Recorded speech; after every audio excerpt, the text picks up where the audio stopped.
voudrais prier, je bénis ta présence ce soir, Seigneur. Toi qui, dès le temps, as déjà prévu, Seigneur, pour le bien de ton peuple. Bénis chacun au travers de ta parole. Bénis chacun au travers de ta puissance.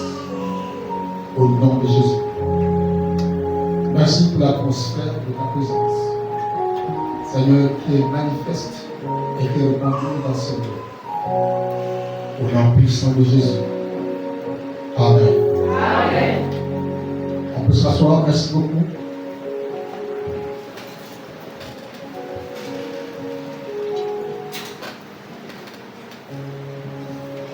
Alors, je voudrais dire merci au docteur qui m'offre cette opportunité de me retrouver encore ici pour la seconde fois. Merci docteur, merci maman. Merci maman Nathalie. Et Dieu te bénisse. Donc nous sommes à notre deuxième jour et le thème, mon sous-thème, c'est les tempêtes qui détruisent la vie du couple. Alors, vous savez, nous avons, je pense que c'est 50 minutes, c'est 50 minutes. Donc, mieux, on va essayer d'aller un peu plus vite, mais plus simple. Alors, vous savez que durer n'est pas toujours chose facile. Même quand quelqu'un commence le ministère, et la personne demeure, même après 20 ans, après 25 ans, on dit toujours, bon, il est là, il a toujours 20 ans, il est là, il a toujours 20 ans. Durer n'est pas chose facile. Et lorsqu'on est un couple, durer dans le couple n'est pas facile. Et ce n'est pas toujours ceux qui durent, ceux qui font 30 ans, 40 ans, ce n'est pas qu'ils sont parfaits. Pas du tout. Ce n'est pas parce que les gens ont fait 50 ans de vie commune ou voilà, de couple qu'ils sont des chrétiens. Non. Nous avons des personnes qui ne vont pas dans le courant religieux, mais qui ont, jusqu'à la fin de leur vie, ils ont tenu ensemble. Ils ne sont pas des chrétiens, ils ne vont pas à l'église, mais ils ont tenu ensemble. Pourquoi? C'est parce qu'ils ont compris les principes. Ils ont compris ce que c'est. Ça n'a rien à voir avec fréquenter une église de réveil, fréquenter une église catholique ou bien être un païen. Non. C'est comprendre les principes du couple. C'est-à-dire des éléments qui vous permettent de bâtir solidement votre couple. Et quand vous les avez compris, alors vous pouvez dire enfant. Mais si vous ne les comprenez pas, vous allez tout de suite sortir. Vous voyez, au début, lorsque j'ai rencontré ma femme, je suis que c'était ma femme. Les gens me disaient, vous êtes où tu es un menteur. Quand je l'ai vu arriver, je dis, c'est ma femme. Je disais aux gens que c'est ma femme. Est-ce que c'est ma femme? Tu es un menteur. Toi, tu mens trop. Tu mens maintenant. Tu es un pasteur ne ment pas. À l'époque, c'est pas pasteur. Vous savez que les chrétiens, on t'appelle tout le monde pasteur. Un pasteur ne ment pas. Je dis, c'est ma femme. Oui, c'est ma femme. Et aujourd'hui, nous avons 32 ans de vie commune. Amen. Amen. Nous avons 6 enfants. Notre premier a 32 ans. Amen. Amen. Amen. Donc, vous me voyez là, je l'ai homme jeune, oui. C'est la grâce de Dieu qui fait que nous soyons à tout moment rajeunis. Non, notre premier fils a 32 ans. Si vous le voyez, c'est mon petit frère. 32 ans de vie commune. Alléluia. Amen. Et au départ, ça n'a pas été facile. Il y a des gens, comme on le disait souvent, je veux être comme maman. Il y a des gens qui disent, non, je veux être comme maman, je veux que la femme que j'aurai soit comme maman. Et moi, je leur réponds souvent en disant, quand vous dites, toi, quand tu dis que j'aimerais que ta femme soit comme maman, est-ce que tu sais le prix que moi j'ai payé? Le prix que j'ai payé pour que vous puissiez apprécier maman. J'étais son mentor. J'étais son père spirituel. J'étais, lorsqu'elle avait des problèmes, les premiers soucis, les premiers buts d'âme, c'était moi qui étais là. Toi, tu dis que tu vas être comme maman. Tu sais le prix que j'ai payé pour qu'elle soit ce que tu as en train d'apprécier aujourd'hui. Aujourd'hui, elle est un instrument entre les mains de Dieu, mais toi, tu veux que ta femme soit comme maman. Le parcours que j'ai fait avec elle, dans le cadre du couple, est-ce que toi, tu es prêt à faire ce parcours? Parce que nous avons passé des moments difficiles. Notre vie, et j'appelais, je sois habitué de dire à vie abondante que s'il y avait un quartier qu'on appelait la pauvreté, c'était ma maison. Et j'avais l'enfant de qui? Je ne pouvais pas m'occuper, je ne pouvais pas acheter des crèmes, je ne pouvais rien faire. Parce que je ne travaillais pas. Mais elle ne m'a jamais trompé. Elle n'est jamais allée pour dire, bon, ce gars-là, je vais essayer de l'aller à gauche, à droite pour venir. Jamais. Elle est restée fidèle. Elle est restée attachée aux valeurs spirituelles et à la crainte de Dieu. Amen. Alléluia. Amen. Les moments difficiles, les déserts par lesquels je lui ai fait traverser, d'autres femmes auraient pu faire votre face. Mais on avait l'espérance. Vous savez qu'il y avait Dieu qui était là. Je vous dis la vérité, je me rappelle même en 1987, j'avais 24 ans. Aujourd'hui, j'en ai 54. En 1987, lorsque je suis allé voir ses parents, on parlait des apières, je suis allé voir ses parents, j'ai amené un frère en Christ, voilà, je préfère prendre le frère. J'amène le frère, un frère en Christ, m'accompagner à aller voir les parents. C'était la première fois que j'allais voir sa famille. Et puis quand on rentre, vous savez ce qui s'est passé? On a dit, oh, papa, rentrez. Les beaux-parents ont honoré le frère que moi j'avais. Ils l'ont mis sur le coussin. Moi, ils m'ont mis sur le banc. Pourquoi? Parce que, vous voyez, mon corps, imaginez quand j'avais 24 ans. Donc, ils ont vu que c'est celui qui était gros, qui était, voilà, le prétendant de leur fille. Et la fille dit, non, mais, maman, sinon c'est lui. Oh, papa, c'est toi, oui, on vient t'asseoir ici. Alléluia. Amen. Mais aujourd'hui, méprisé, rejeté. Mais ce gars-là, il avait quoi? Il n'avait rien. J'ai amené la fille dans la souffrance. Mais aujourd'hui, la pierre qu'on rejetait, c'est qui bâtissait, devenue la principale de l'âme. Alléluia. Donc, alors, tout ça pour vous dire que Dieu a toujours un plan pour tout le monde. Alléluia. Dieu a un plan pour tout le monde. Durée n'est pas facile. Beaucoup de personnes pensent que les tempêtes que nous subissons, c'est le diable. Non, pas forcément. Toutes les tempêtes qu'on peut vivre dans un foyer ne sont pas le diable. Il y a des tempêtes qui sont là pour nous enseigner, pour nous permettre d'atteindre la maturité, pour nous permettre d'avoir de l'expérience. Ce sont ces tempêtes-là. Et c'est pourquoi l'expérience que je vais vous partager ce soir, ce n'est pas l'expérience de livre, c'est l'expérience du vécu. C'est que j'ai vécu avec ma femme déjà en 32 ans de vie commune. 32 ans. On a traversé des moments difficiles. On a eu des disputes, comme tous les couples. Mais on est là. On tient la route jusqu'à la fin. Alléluia. Amen. Donc, les tempêtes, lorsqu'elles sont occasionnelles, elles nous permettent d'apprendre aussi. Mais quand ça perdure, quand ça reste là longtemps, ces tempêtes deviennent nuisibles et peuvent détruire votre corps. Est-ce que vous comprenez? Amen. Donc, toutes les tempêtes, vous, monsieur, voilà, on peut discuter dans le foyer. Il n'y a pas le diable là. On peut pas dire que c'est le diable parce qu'on a discuté aujourd'hui, je sens que toi, moi, l'esprit, ça va arriver. Non, non, non. Parfois, ces choses doivent arriver. Et votre capacité est mise à l'épreuve. Votre capacité de voir comment gérer un conflit, comment sortir de cette situation est mise à l'épreuve.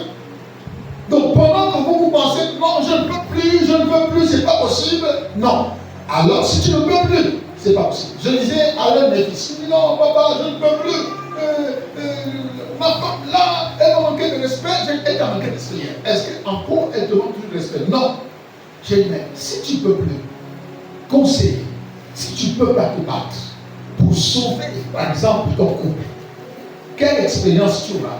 Si tu es le responsable d'église, tu auras quel courage de pouvoir aider une femme qui devait t'expliquer les mêmes situations que toi tu traverses?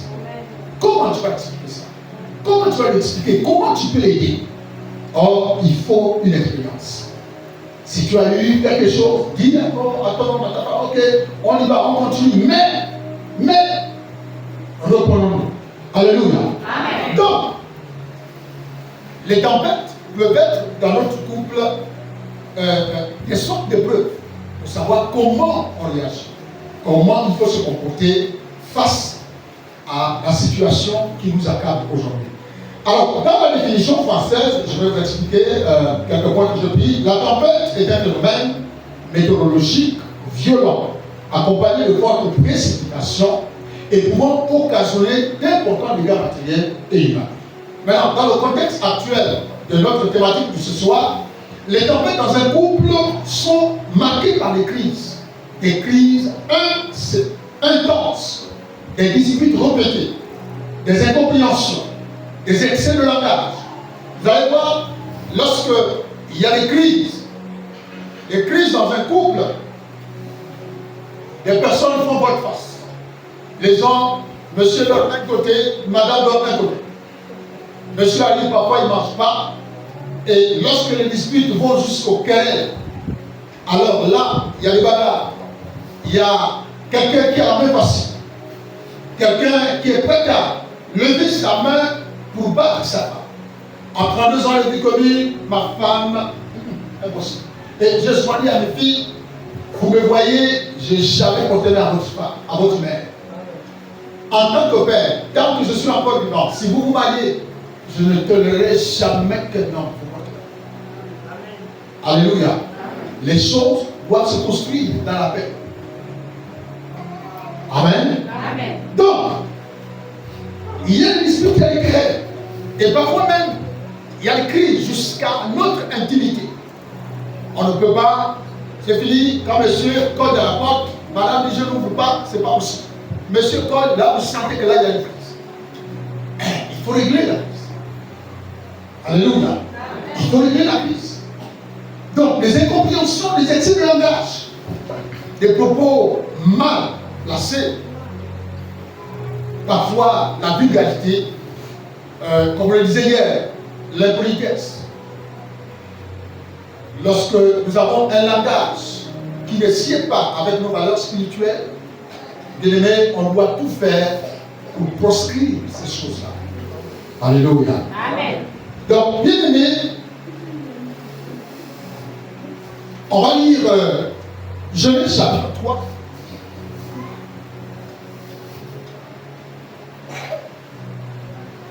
Genèse chapitre 3. Bon, en fait, dans Genèse chapitre 3, la Bible nous parle du premier couple. Le premier couple que Dieu a mis en place, mais qui a été détruit par le serpent.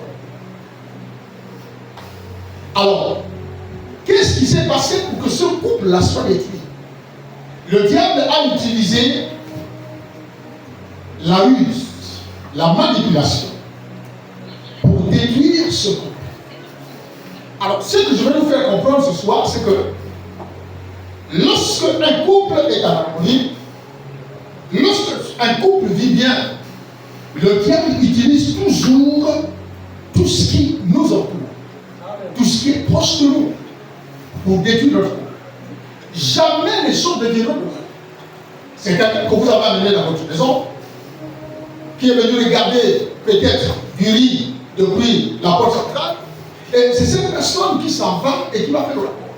Je suis allé chez eux, devant ce plan, leur maison de classe, le riz jusqu'à la porte. Et les gens vont commencer à vous voir comme étant un couple sale. Le diable n'est pas allé loin. Il a utilisé dans le jardin une personne proche et qui a reçu le nom même à partir de l'homme. Donc, qui connaissait l'homme, qui connaissait le couple. Et c'est cette personne, à cause de sa ruse, l'art de manipuler, l'art de détruire. Il y a des personnes parfois qui nous côtoient, qui ont l'art de la manipulation, l'art de détruire, de semer le poison dans le salon. Et ces personnes-là, il faut faire attention. Est-ce que quelqu'un me comprend? Il faut faire attention. Je prie que l'Éternel vous préserve de tous ces éléments au nom de Jésus. Que l'Éternel préserve votre couple des manipulateurs. Que l'Éternel préserve votre couple des empoisonneurs. Que l'Éternel préserve votre couple des langues de vipères. Au nom de... Je vais lire un deuxième texte qui se trouve dans Cantique les Cantiques. Vous savez, ce livre, il est exceptionnel. Quand vous le lisez, vous aurez même l'impression de lire intérieurement de 18 ans. Parce que les choses qui sont racontées à l'intérieur sont très profondes. interdit le mot de résultat. Voilà, quand je prêche comme ça, on prêche sur cantique et cantique, quand même, tous les enfants qui ont un peu les yeux ouverts, 18 ans, 15 ans, 16 ans, mettez-vous de côté. Parce qu'il y a des choses qui sont profondes là-dedans.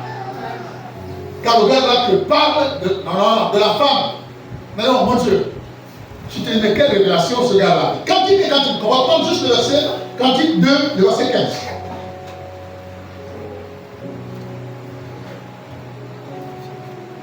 Cantique 2, le verset 15. Alors, voici ce que dit, prenez-nous les renards, les petits renards qui ravagent les vies, car nos vies sont en fleurs. Quelqu'un peut dire amen? Je ne t'ai pas entendu, est-ce que tu peux dire amen?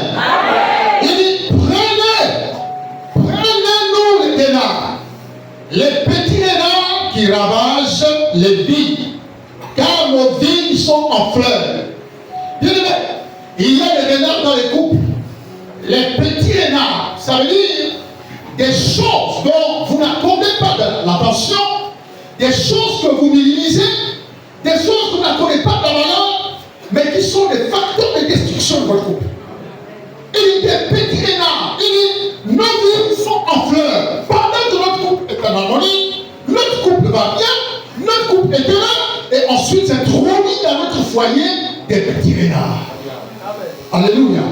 Vous avez vos habitudes, les comportements, des propos, parfois des choses insignifiantes. On se dit, ah, c'est insignifiant. Un jour, ma femme avait utilisé, elle était en train de laver. Elle lavait, je lavais. Elle était en colère. Et elle a sorti une parole, et nous avions une collaboratrice là. Donc, malencontreusement, elle a sorti une parole qui m'a mis hors de ma salle à bousculer. J'avais l'ordinateur de ma fiche, je travaillais avec l'ordinateur, j'ai pris l'ordinateur. Je lui ai dit, je ne te permets pas de parler comme ça. J'ai cassé l'ordinateur. Alléluia. Et elle m'a jamais vu comme ça, elle a compris que là, c'est sûr qu'elle a sorti une parole qui n'était pas bien. Amen. Et je me suis calmé à part. Je me demandais pas. L'ordinateur est parti dans ce que je ne sais même pas quoi. Je sais pas, le Seigneur. Donc, il y a des choses qui sont insignifiantes. Des choses qui parfois n'ont pas de valeur. On se dit, bon, c'est rien du tout, que nous minimisons, mais qui sont des renards.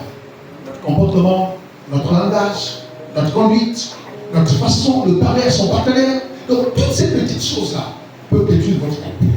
Si vous n'avez pas le niveau de maturité, de la sagesse et le discernement de savoir que là, quand même, j'ai abusé. Ça veut dire des personnes qui n'aiment pas connaître les erreurs. Ils aiment seulement que l'autre le connaisse. Toi, tu ne veux jamais connaître.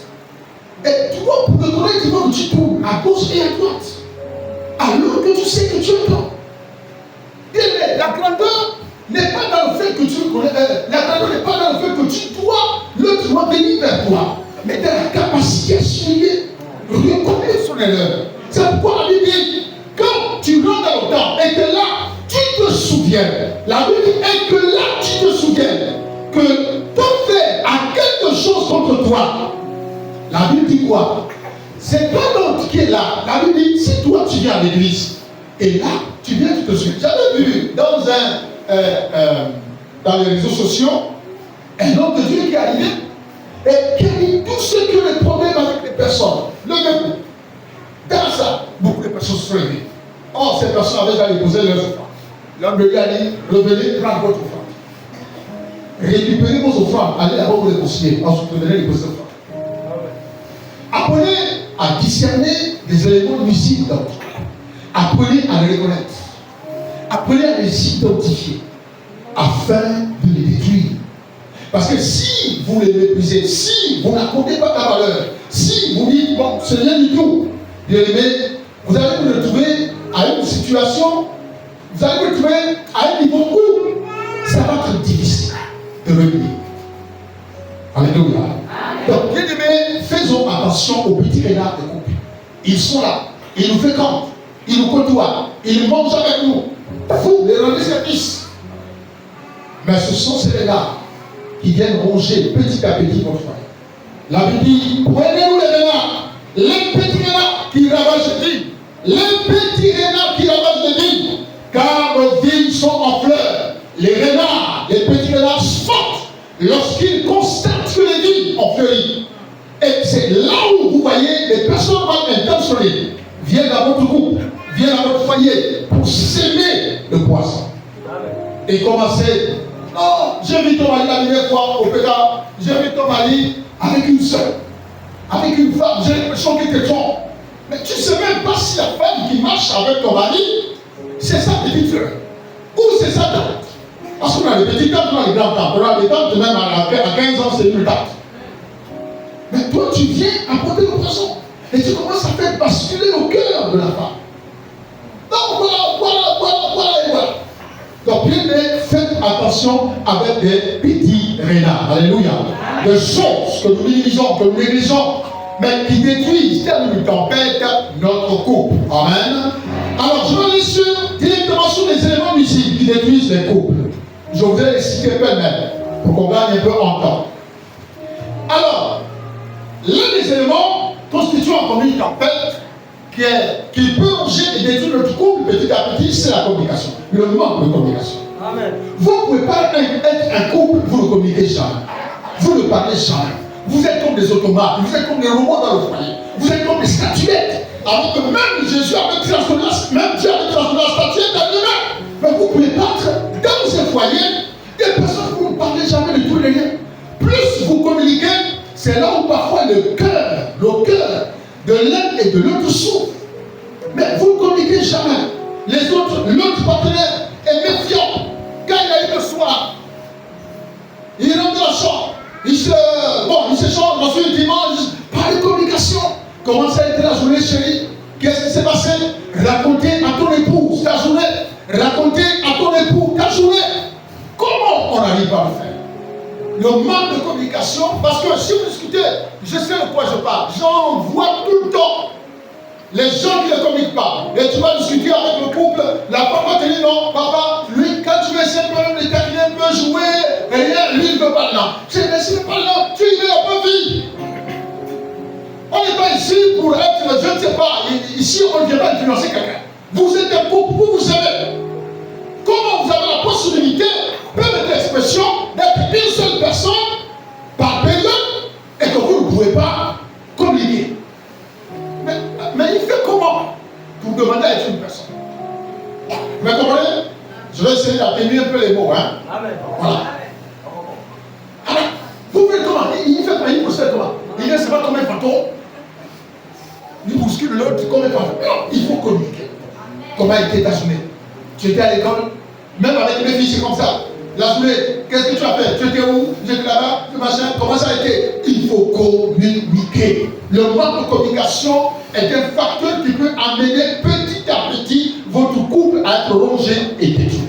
Deuxième élément qui peut amener la tempête, deuxième élément de tempête qui peut détruire votre couple, ce sont les disputes et les querelles. Lorsqu'il y a des disputes constantes, des querelles répétées, des bagarres, le bruit, les enfants sont traumatisés. Les enfants sont traumatisés. Les enfants ne savent plus ce qu'il faut dire, ce qu'il faut faire, ce qu'il faut penser. Parce qu'il y a du bruit. La pauvre fille, la pauvre femme est devenue le terrain. Non, on ne va pas dire le terrain parce qu'elle est devenue le sac de boxe. Vous voyez le gros sac là sur lequel les boxeurs s'entraînent. C'est ta femme. C'est ta femme. Ceux qui ont la main facile, ceux qui ont la bouche facile, ceux qui ont la parole facile, faites attention. C'est votre femme, c'est votre mari. Les disputes, ça peut arriver aujourd'hui. C'est pourquoi vous voyez la Bible dit, parce que ce genre de querelle après s'entraîne la colère. La Bible dit que le soleil ne se couche pas sur votre colère. Lorsque vous mettez en colère. Et c'est après que j'ai compris qu'en fait, il y a des colères qui sont normales. Et il y a des colères qui sont nuisibles. Amen. Une colère normale, vous voyez, Jésus, quand il rentre dans le temple, il est en colère. Il frappe tous ceux qui ont transformé la maison de son père une cabane de voleurs. Il est mis dehors. Et il est fouetté. Un seul homme qui est fouetté. Personne n'ose se présenter à lui. Pour lui, tu te comptes. Voyez? Donc, il connaît mêlé de l'autorité spirituelle qui évacue toutes les entités démoniaques de la maison de son père. Amen. Et il y a des collègues qui sont très visibles. Quand tu parles à la femme, toujours avec une voix, je ne sais pas, qui sont de quel monde. Quand tu reprends alors, c'est la même chose. Des collègues, tous les jours, c'est des bagarres, c'est des disputes. Il n'y a jamais eu un jour de paix. Le foyer est devenu un champ de bataille. De bataille. Un champ de bataille. C'est comme ça tout le temps. Et surtout quand les chrétiens, vous entendez les gens qui sont à côté, vraiment ceux-là, écoutez, ils vont à l'église. C'est à cause de mes programmes et pas l'église. Amen. C'est à cause de. Amen. Alléluia. Amen. Depuis qu'on est là, depuis qu'on est arrivé ici, personne ne va mettre devant nos enfants. Je vous dis la vérité, ça arrive qu'on s'emporte. Ça arrive qu'on s'emporte. Mais devant nos enfants, ils disent, oui, on est là, oui, toi aussi, oui, toi aussi, oui, toi aussi. Et puis les enfants disent ça. Il n'est pas ça. Parce que nous sommes chrétiens, on doit leur montrer un environnement sain. Dans la conduite, dans la parole, dans la façon de faire. Et nos enfants vivent ça. Ils savent que chez nous, il n'y a pas de bagarre. Ils savent que chez notre père, notre mère, il n'y a pas de bagarre. Des disputes, ça arrive. J'ai dit bien ça arrive. Un couple qui ne discute pas, c'est les sorciers. Ça arrive. Amen. Il ne peut pas y avoir un couple, 32 ans de vie commune, vous n'avez jamais discuté, c'est un mensonge. Si vous dites que tout est parfait, c'est du mensonge. Les couples traversent des tempêtes. Mais il faut savoir comment les gérer. Il faut savoir comment appréhender ces choses-là. On a traversé, hier on a discuté, d'accord. Mais le soleil ne doit pas se coucher sur quatre. Vous savez, ma femme bouge. Elle est missionnaire. Mais imaginez, moi je vais au boulot tous les matins. Imaginez, on a discuté hier. Et je garde dedans. Je vais au boulot. Et quand je vais au boulot, je parle même pas à ma femme. Je suis en colère. Bien aimé, si la voiture me tape, je meurs. C'est parce que quand on est déjà mort, on ne peut plus revenir souffrir, dire mon Dieu. Imaginez comment vous laissez votre femme. Vous n'avez pas eu une dernière parole ensemble. Vous n'avez pas discuté, vous n'avez pas établi la paix. Et la femme va se remettre en cause, en se posant la question, mon Dieu, est-ce que mon mari est allé en enfer? Est-ce que mon mari est allé au paradis? Tout ça parce que je suis allé en colère. Alléluia.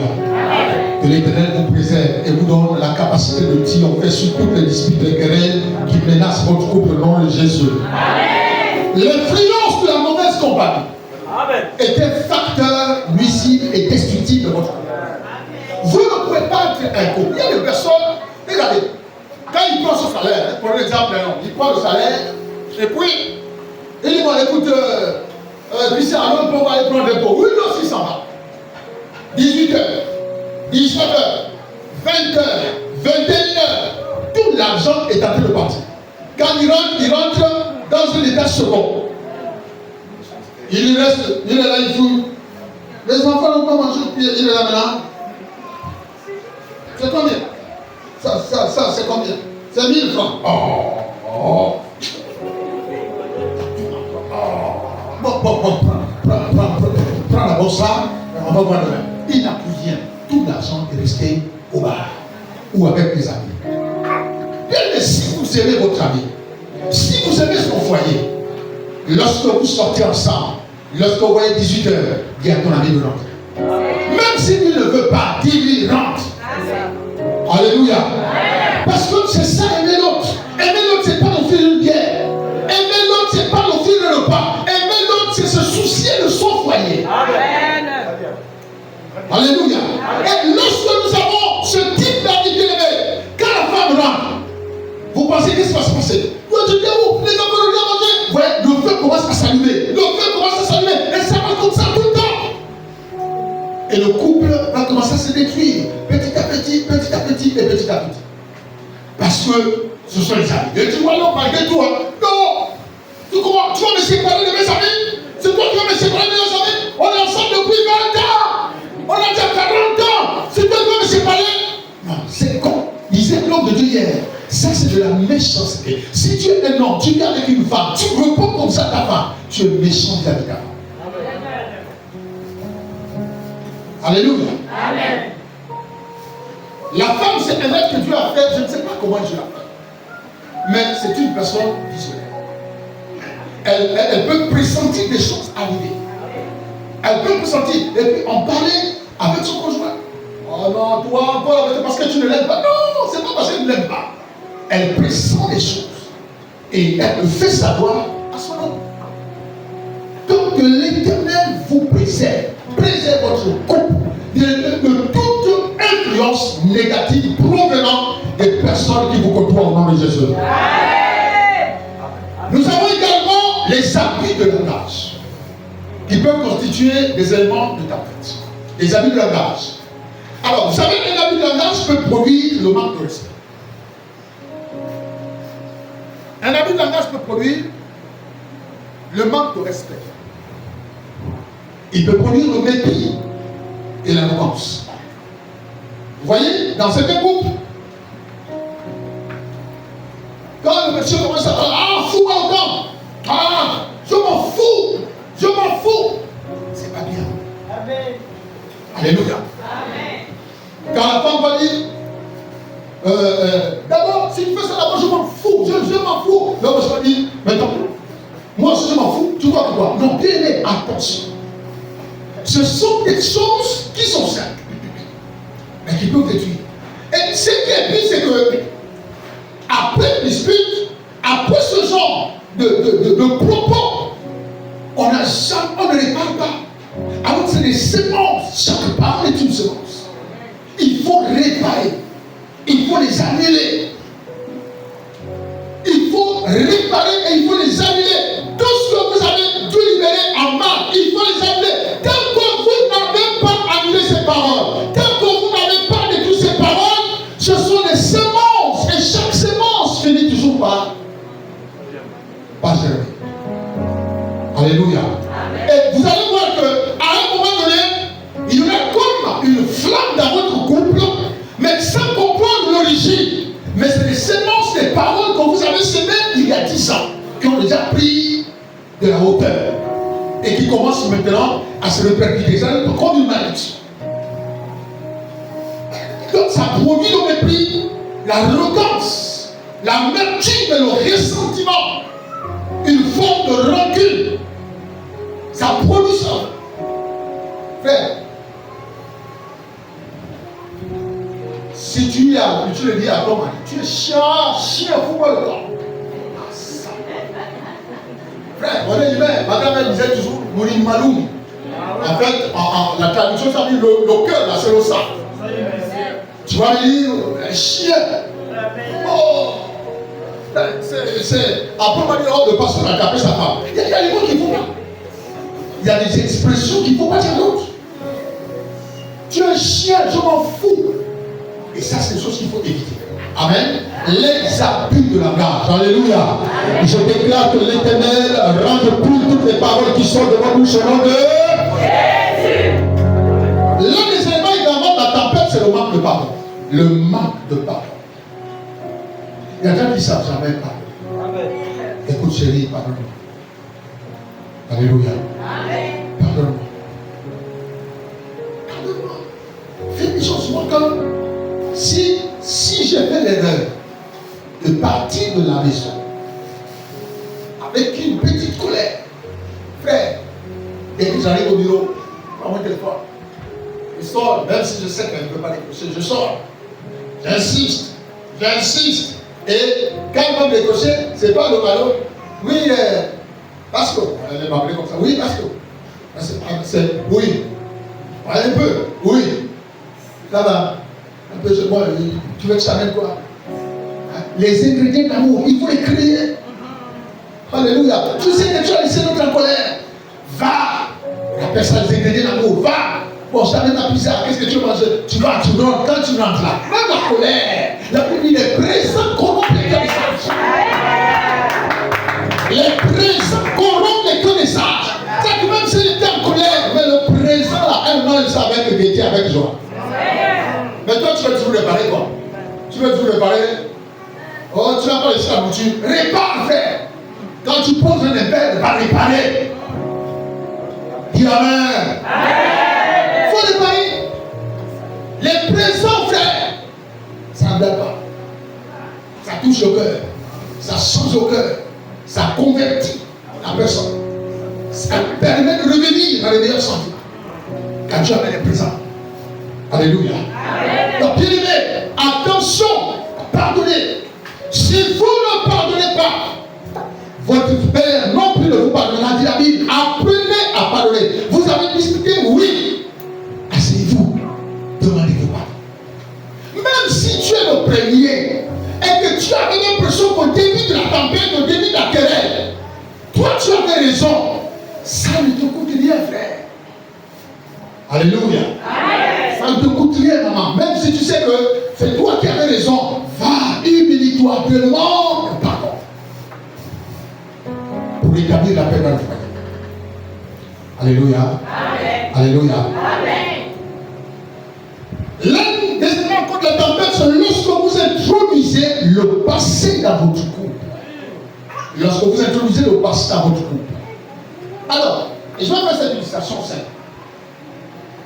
Il y a une épouse qui avait été obligée d'épouser, on va dire, quelqu'un comme ça. Cette épouse s'appelle Israël. Et elle s'est retrouvée dans la maison de l'Égypte comme l'épouse des Égyptiens. Et il y a un époux qui arrive et qui veut libérer cette femme, qui veut affranchir cette femme, qui est prête à honorer cette femme. Et Dieu vient. Et un autre époux libère Israël. Alors, quand ils arrivent, lorsque l'époux a franchi l'épouse, le nouvel époux, bien sûr, a franchi l'épouse qui vivait sous l'esclavage, alors qu'est-ce qui s'est passé? Ils ont traversé le désert. Et quand ils arrivent au désert, l'épouse commence à reprocher son époux en disant: comment tu peux me faire mourir de faim? Moi, quand j'étais avec mon ancien époux, je mangeais, j'avais les viandes, je dormais à l'aise. Toi, tu nous amènes dans le désert, tu ne nous donnes rien, et on meurt de faim. Alléluia. Il y a des gens qui sont comme ça. Lorsque la femme a eu un passé peut-être élégant, elle rencontre l'homme aujourd'hui. L'homme aujourd'hui qui décide de l'élever, qui décide de l'honorer, qui décide de lui donner un statut marital. Mais même si le frère n'a encore rien, mais la sœur lui l'appelle tous les jours. Quand j'étais avec Marc, toi, tu m'emmènes ici pour souffrir. Là où je venais, là au moins, c'est vrai, c'est que je n'aimais pas avec lui parce qu'il m'appelle, mais il me donnait l'argent. On m'a dit jamais de lui.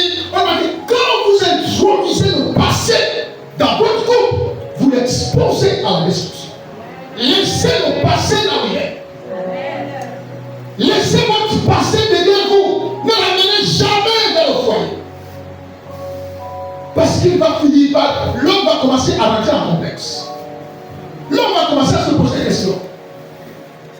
Va commencer à se plaindre, je ne sais pas. Enfin, on me dit toujours, l'homme peut essayer de ne sais pas. Pour éviter que... Parce que si vous introduisez le passé dans votre couple, je peux vous dire que 75% les femmes vont chercher à vous partir derrière le dos de leur et revenir le soir à la maison. Vous savez, c'est écrit dans la Bible, il y a des versets dans la Bible. La femme, lorsqu'elle a mangé au matin, elle a mangé, se lave, elle se suit, et tu ne saurais avec la manger. C'est écrit dans la Bible.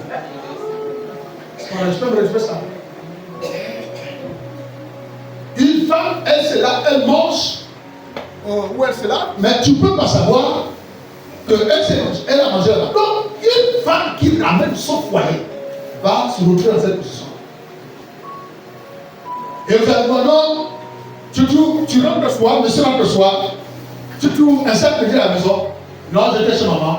J'étais chez tonton. Plus qu'il sait, elle sait que toi tu devais travailler chez tonton, chez maman. Mais tu ne sais pas vivre le sac de vie. Alléluia. Donc, bien aimé, lorsque vous introduisez le passé dans votre couple, vous l'exposez à la destruction. L'un des éléments mentaux qui détruit les couples, c'est l'ingérence parentale. Dis avec moi l'ingérence parentale. Frère, ça c'est un problème. Dès que quelqu'un vient vers toi, c'est pourquoi aussi on a trop de célibataires dans l'église. Alléluia. Donc, l'ingérence parentale. Dès que quelqu'un épouse, rencontre une personne, non, moi, là, tu me vois là, est-ce que tu peux me supporter? Moi, j'ai ma famille. Frère, on n'épouse pas une femme avec la famille. Hein? Il faut qu'on soit clair. La Bible dit l'homme quitte son père et sa femme.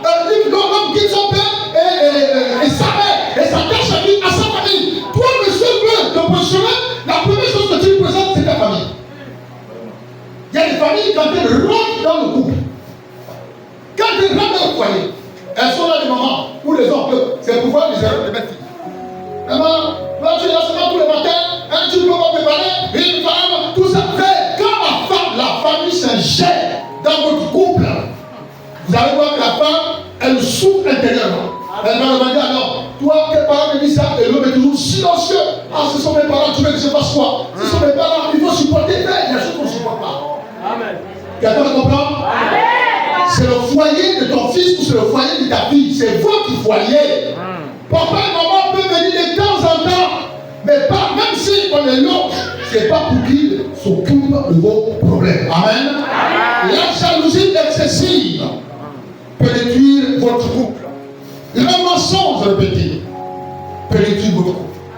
Les couples qui passent le temps à se mentir. Oh, j'étais là-bas alors tu n'étais pas là-bas.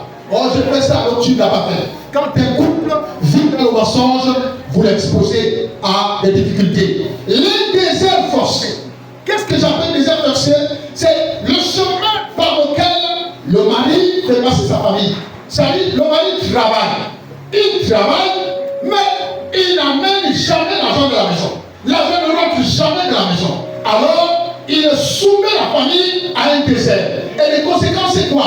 La femme a du mal à s'entretenir. Les enfants ont du mal à aller à l'école. Les enfants ont du mal, et toute la famille a du mal à s'alimenter de manière normale. Pourquoi? Parce que l'argent ne rentre jamais de la maison.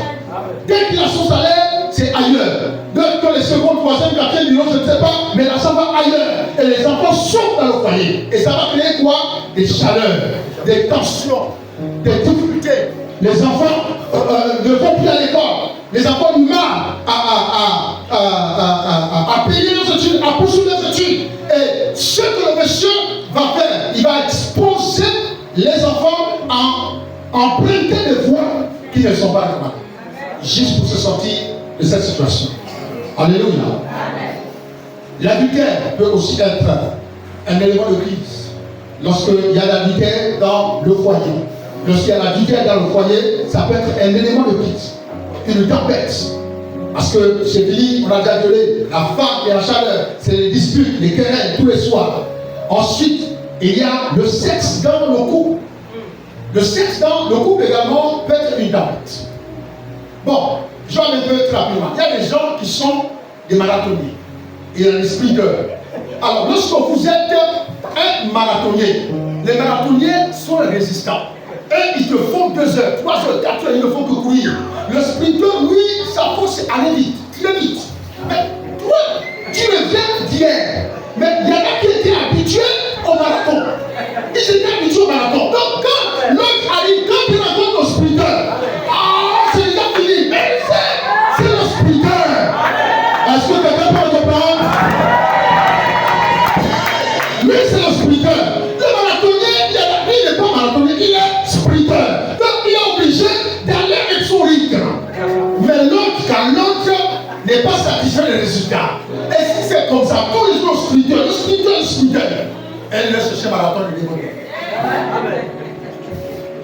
Amen. Et ça va faire pour le non, mais comment depuis là, de tout, marcher, moi j'aime le marathon. Mais lui, c'est un sprinter. Il faut le dire.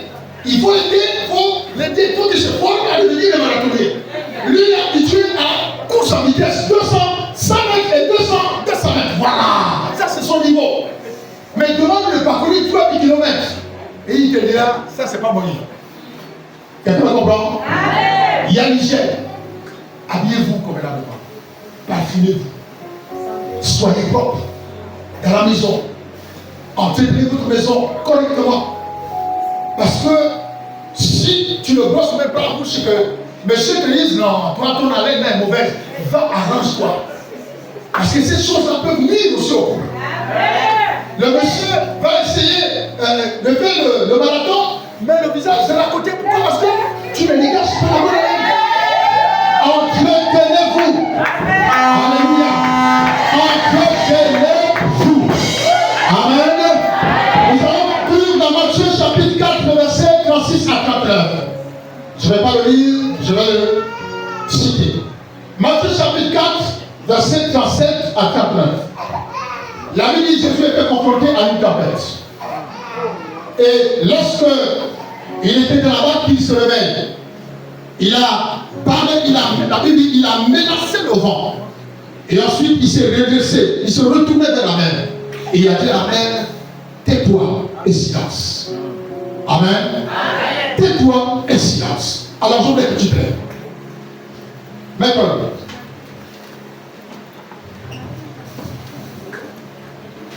alors, tu vas menacer tous les éléments. Tu vas menacer les éléments nuisibles qui occasionnent la tempête dans ton couple. Et tu vas stopper toute forme de tempête dans ton couple. Alléluia. Et le temps, on commence à prier.